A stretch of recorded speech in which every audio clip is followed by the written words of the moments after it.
بسم اللہ الرحمن الرحیم۔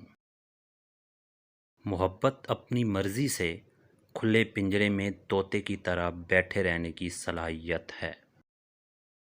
مرد فطرتاً ایک بچہ ہے۔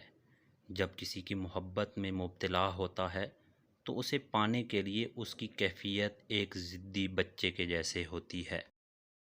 محبت کرنے والے بد دعائیں نہیں دیتے، کیونکہ جس دل میں محبت ہوتی ہے وہاں بد دعائیں نہیں رہتی۔ رشتے احساس سے بنتے ہیں، رنگ، نسل اور چال دیکھ کر تو جانور خریدے جاتے ہیں۔ اکثر اوقات سچ کڑوا نہیں ہوتا، سچ بولنے کا انداز کڑوا ہوتا ہے۔ مرد اگر روکتا ہے، ٹوکتا ہے، اس کا یہ مطلب نہیں کہ وہ شک کرتا ہے یا اس پر اعتبار نہیں کرتا، بلکہ وہ اسے اپنی عزت سمجھتا ہے اور اس کا خیال خود سے بھی زیادہ رکھتا ہے۔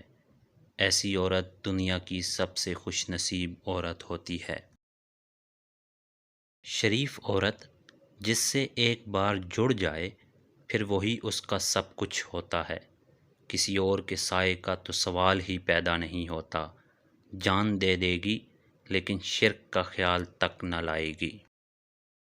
مرد کے دکھ خاموشی کی کوکھ میں جنم لیتے ہیں اور اندر ہی اندر سرایت کر جاتے ہیں، جبکہ عورت کے آنسو ہر طرف شور کرتے ہیں۔ ہر مرد کے اندر یہ آرزو ہوتی ہے کہ وہ عورت کو اس کی پٹڑی سے اتار کر اپنے راستے پر لے کر چلے۔ مانگی ہوئی محبت کا مزہ بگڑی ہوئی شراب جیسا ہوتا ہے۔